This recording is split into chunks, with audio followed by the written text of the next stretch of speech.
本尊替他罚完了，不谢。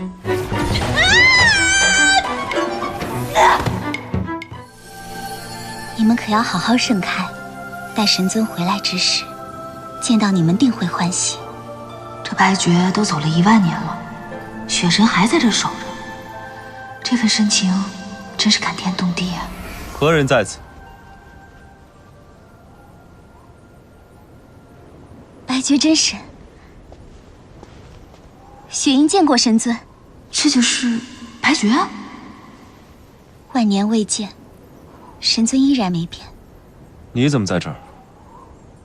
神尊，我知道您喜欢藏海花，您走的这些年，我日日在这里为您照料着，就是盼着您回来的时候，这里还和从前一样。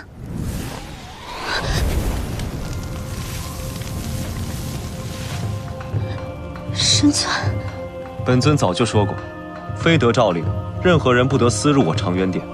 雪神知错犯错，自去领3边天雷。太绝情了吧！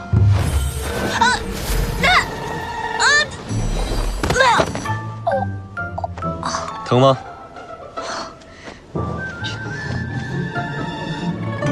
不疼。看来我得把这树养得再高一点，省得下次有人偷窥还不长记性。我偷窥你？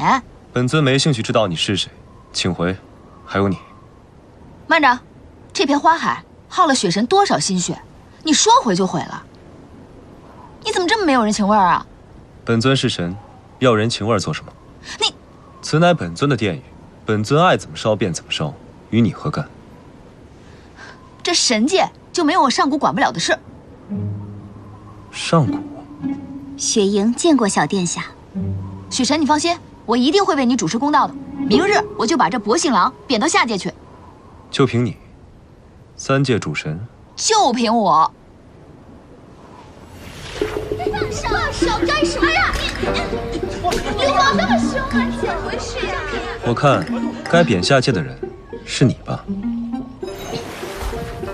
我好心散姻缘于天界，只不过中间出了点小意外而已。滥用灵力，扰乱天界秩序。我看你不只是实力不济，更是毫无责任心。你又能好到哪儿去呢？空生了一副好皮囊，实则你就是个薄信郎。你说雪神到底倒了什么霉，看上你这种人？我觉得吧，你不回神界挺有自知之明的。像你这种神，呼吸在我面前，我都怕污了我神界的灵气。你干什么？我可是未来的混沌主神。你是天启带大的吧？是又怎么样？好的不学，坏的学。哎呀，放我下来！你要干什么？放我下来！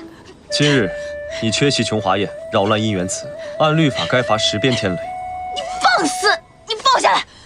智阳诓我收你为徒，竟和我说你乖巧听话、勤奋好学，希望你不要辜负他老人家的一番苦意。